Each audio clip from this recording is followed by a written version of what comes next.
네, 오늘이 1분기 마지막입니다. 금요일에 이슈 레이더 시간 신인규 기자 나와 있습니다. 안녕하세요. 안녕하십니까. 현재 시간 7시 36분 지나고 있습니다. 많이 바쁘시죠? 서울 시내버스 파업 끝나서 다행입니다. 자, 두 가지 이슈 중에 첫 번째, 어제 슈퍼주총, 그만큼 주총을 연 기업이 많았다는 얘기고 오늘도 많이 열립니다. 1분기 주총 시즌 이제 거의 마무리 단계인데 살펴볼 만한 트렌드 어떤 게 있었습니까? 그동안에 이제 밸류업 프로그램 이후에 이 처음으로 일어난 이제 주총 시즌이지 않습니까? 이번에 그런 의미가 있네요. 예, 소액 주주들이 상당히 좀 주목을 받았던, 이 음으로 양으로 주목을 받았다 이렇게 볼 수 있는데, 저희가 키워드에 대역전극이라고 썼잖아요. 이거는 아시겠지만 어제 한미사이언스가 사실 반전에 반전을 거듭한 그런 상황을 보여줬지 않습니까? 드라마보다 더 재밌었습니다, 사실. 물론 당사자들은 가슴 아팠겠지만. 굉장히 뭐 살떨리고 하셨을 거예요. 이렇게 이 표가 어디에서 이제 결정이 났냐? 결국 소액 주주에서 결정이 났다라는 분석들이 나왔지 않습니까? 이 한미사이언스 어머니와 아들로 갈린 이 오너가 분쟁이 결국 아들들의 승리로 끝났는데, 이 표 구도를 보면은 OCI와 한미그룹 통합막은 결정적인 표 차이가 결국 소액주주 표심이 통합 반대쪽으로 갔기 때문이라는 해석이 일단 가능할 겁니다. 장 막판에 이제 한미사이언스 주가가 급등을 했는데, 이것도 이런 영향이 있을 것으로 보이고, 이종간 산업 통합에 대한 불안 심리라든가, 또 한미사이언스를 만약에 OCI랑 통합하게 되면은 중간 지수사로 편입을 하게 될 것인데, 이렇게 되면 주가에 악영향을 끼치지 않을까라는 소액주주들의 어떤 불안감도 작용을 했을 겁니다. 소액주주도 있었겠고, 뭐 장차남이 친척들 표를 또 많이 모았더라고요. 한 3% 정도. 뭐 그것도 영향이 있었던 것 같기도 합니다. 한미사이언스 어제 주가는 급등했습니다만 시간에서 또 많이 떨어지고 있기 때문에 오늘 주가는 또 좀 지켜봐야 될 것 같고. 그래서 또 지켜볼 부분들이 있고, 또 어제 주총 마친 기업 가운데 예상보다 높은 이 주주 친화 정책을 내놓으면서 눈길을 끈 곳도 있습니다. KT 같은 경우는 올해 분기 배당을 도입하기로 했고요. 또 강원랜드 같은 곳은 1년 전보다 현금 배당을 이제 930원으로 책정했는데, 이게 1년 전과 비교하면은 165% 이렇게 늘린 그런 것들도 살펴볼 수가 있겠습니다. 네, 이게 밸류업 프로그램 나오고 나서 거기에 조금 부응하는 그런 측면이 있겠습니다. 오늘 역시 주총 많이 열린다 이렇게 이제 말씀을 드렸었는데 어떤 기업들이 있습니까? 어제는 이 12월 결산법인 가운데 800개 넘는 기업이 주총을 했고요. 오늘은 700개 넘는 기업들이 주총을 엽니다. 네, 오늘 역시 슈퍼입니다. 예, 오늘 역시 슈퍼인데, 엔터주 빅4가 불리는 상장사 가운데 이제 YG엔터랑 하이브가 주총을 열고요. 또 주식 갖고 계신 분들 가운데 뉴스성으로 또 주목해 볼 만한 거는, 어제 좀 좋지 않은 감사 보고서를 받았다는 사실이 알려지면서 저희가 다루기도 했는데, 시간외에서 급락세를 보인 금양의 주총회도 오늘입니다. 그리고 또 한미약품과의 통합이 무산된 OCI 주총 오늘 열리는데, 여기서 인수 결렬 이후에 전략 같은 것들이 좀 나올지, 이런 것들도 주주 간 응답 통해서 살펴볼 부분이고요. 하나 더 짚자면, 이 소액주주들로부터 고의상패 움직임 아니냐는 의혹을 받고 있는 기업 같은 게 있어요. 그 국내 성장성 특례 상장 1호 기업이었죠. 셀리버리가 여러 가지 우여곡절 끝에 오늘 주총을 여는데, 이렇게 좀 회사에 문제가 있다고 보여지거나 실적이 좋지 않은 기업들의 주주분들 말 들어보면요, 전화해보고 막 하면은 가능한 주주의 감시를 피하고 싶은 기업들이 이렇게 주총이 집중되는 날에 주총 열어서 어떻게 조금 피해가려고 하는 거 아니냐, 이런 불만도 상당한 것을 느꼈습니다. 그렇겠네요.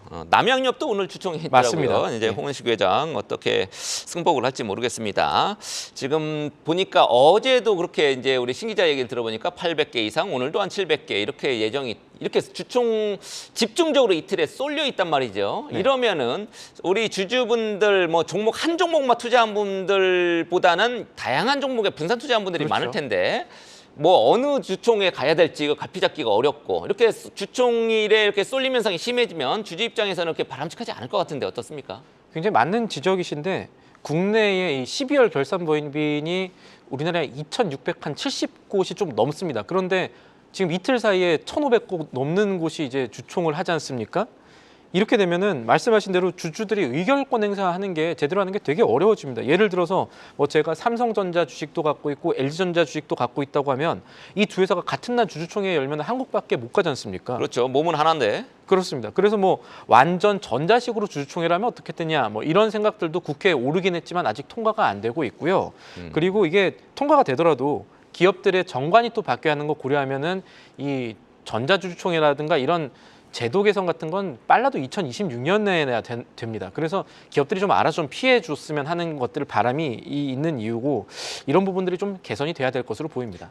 네, 지금 신 기자가 이번 주총 시즌 쭉 여러 개 이제 행사들을 지켜봤다고 합니다. 여러 이제 다른 우리가 해결해야 될 과제들이 아직 남아 있을 것 같은데 어떻습니까? 이게 소액 주주들, 뭐 밸류업 이런 것들과 엮이면서 이 주총의 문화가 좀 개선돼야 되지 않느냐 이런 움직임들도 한번 살펴볼 부분이 되겠습니다. 그렇습니까? 예, 앞서서 이 LG 에너지 솔루션 주주총에서 고성이 좀 오갔었는데 어떤 이유로 좀 고성이 오갔냐? 이 주주총에서 소위 회사의 입장을 대변하시는 직원분들이 이 회사의 그 주주가 되셔가지고 주총을 좀 빨리 진행하는 일들이 있었습니다. 그건 왜냐하면 그동안에 주총꾼들이 사실 좀 많고 회사의 정상적인 주총을 방해했던 그런 역사들이 좀 있었기 때문인데 이번 같은 경우에는 왜 중요한 거 토론하지 않고 사원 주주들이 나서가지고 총회를 빨리빨리 진행시키려만 하느냐라는 비판들이 좀 많이 일어났고 이게 호응을 많은 경우 받았거든요. 주총꾼과 사원주주 간의 대립 이런 게 아주 항상 있었죠. 맞습니다. 그런 것들을 좀 봐야 되는데 사실 총회 본질을 보면 주주의 의견 같은 중요한 것들은 늦더라도 잘 소통이 돼야 하는 게 맞거든요. 이런 것들이 좀 어떤 식으로 개선이 될지도 살펴볼 부분이 될 것이고 또 하나 살펴볼 건 이번 주총에서 힘을 못 쓴 곳이 하나 있습니다. 국민연금이 유독 힘을 못 썼습니다. 이상하리 망치 잘 안 됐는데 힘을 쓴다고 얘기는 했었는데 못 썼습니다. 네. 이 한미사이언스도 보면은 국민연금이 이 송영숙 회장 그러니까 어머니 쪽에 편을 들어줬는데 결과는 반대로 나오기도 결과는 했었고, 졌죠. 저기도 했었고 이 한미사이언스뿐만 아니라 뭐 네이버, 셀트리온, 롯데칠성, 네이버 뭐 다 국민연금이 의견 내면 반대로 가는 흐름들이 관측이 됐습니다. 상당한 지분을 들고 있음에도 그런데 어떻게 하면 이 스튜어드십 그러니까 이 기업들의 감시를 제대로 하겠다 이런 국민연금의 무게감을 주총에서 올릴 수 있을지도 하나의 관건이 되겠습니다. 서서히 이제 강화해 나가게 되겠죠. 자, 두 번째 이슈 보겠습니다. 지금 2월 이제 지금 뭐 3월 1분기 다 끝났으니까 이제 2월 달 기준에 글로벌 스마트폰 판매량이 거의 다 집계가 됐다고 해요. 어떤 트렌드가 지금 보이고 있습니까? 증권가에서 이제 완전 이제 다 자료가 나오진 않았지만 이 내부 자료 보는 분들 보면은 이 글로벌 스마트폰 2월 판매량과 그리고 이제 집계가 완료되어 가고 있는 3월 판매 동향 보면서 방향성 좀 찾아 나가시는 것 같습니다. 네, 우리 투자 방향 잡을 때 굉장히 중요하죠. 맞습니다. 2월에 글로벌 스마트폰 판매량 이 카운터 포인트 리서치 조사 결과 보면은 9,700만 대 팔렸다고 하는데 이게 전년 대비로는 8.1% 증가한 겁니다. 많이 늘었네요. 많이 늘었습니다. 이게 판매 증가율 개선세만 보면은 2021년 5월 이후에 가장 높은 전년비 증가세를 보인 것이고요. 어떤 요인들이 있었냐? 중국 쪽 스마트폰 판매가 꽤 늘어났습니다. 유럽도 괜찮았지만 중국에 집중하시는 게 아마 관련주나 이런 것들 투자 아이디어 찾으시는 분들은 도움이 될 텐데 중국의 춘절 2월에 있었는데 이거 영향도 있겠지만 이 중국 안에서도 애플 같은 외산 스마트폰이 아니라 자국산 스마트폰, 뭐 화이라든가 오포, 비보 이런 것들이 조금 각광을 받았다라는 추세를 볼 수가 있겠고 또 하나 완전히 집계가 되지 않았지만 중국 3월의 판매 동향 보면은 주문량이 늘었는데 출하량은 줄었습니다. 그렇게 되면은 쉽게 말하면 재고가 점점 줄어들게 되는데 이러면 우리나라 부품사들한테는 좋은 일입니다. 왜냐하면 이 중국 회사들이 미리 쌓아놓은 스마트폰 재고가 줄어들게 되면 재고 다시 쌓으려고 부품 주문할 것 아닙니까? 이것을 빌드업 물량이라고 하는데 증권가들 취재해 보면 빌드업 물량이 지금 늘어나고 있기 때문에 국내 관련주들한테는 어느 정도 긍정적일 것이다라는 얘기들이 있습니다. 네, 글로벌 판매량이 많이 늘었고 특히 중국에서 판매가 호조를 보이고 있는데 알고 보니까 이제 지네들 거 많이 늘었다. 뭐 이렇게 지금 나오고 있네요. 네. 뭐 어쨌든 중국 경제가 살아나면 우리나라 경제에도 좋습니다. 삼성전자, 애플, 우리의 관심은 그건데 이 두 회사들은 어떻습니까, 판매량이? 2월에 글로벌 판매 동향 보면은 애플은 좀 부진했고 삼성전자는 선방을 했습니다. 네, 삼성전자는 애플 주가가 올 들어서 꾸준히 빠졌는데 역시 이유가 있었네요. 이유가 있다고 봐야겠죠. 미리 알고 계신 분들도 있었다는 것이고 삼성전자가 2월 달에 세계 시장 점유율 20%를 회복한 것으로 추정이 되고 있습니다. 1월 달에는 18%에 못 미쳤거든요. 대신에 이 1년 사이에 판매량은 0.3% 정도 늘어난 것으로 추정이 됩니다. 애플은 줄었습니다. 시장 점유율도 줄고 판매량 자체도 줄었는데 여기서 이제 어떤 이 경향성이 좀 달라지고 있다. 삼성은 선방하고 있고 애플은 좀 퇴조하고 있다. 이런 것들이 관측이 된다라는 것을 살펴볼 수가 있겠습니다. 그렇군요. 자, 삼성전자 이제 스마트폰 판매량은 견조한 게 확인이 되고 있다. 그다음에 중국 전체의 스마트폰 판매량은 괜찮다. 그러니까 중국 경제도 조금 살아날 기미가 있다. 그러면 어떤 우리가 수혜주를 또 꼽아봐야 될 것 같은데 네. 어떤 기업들이 있을까요?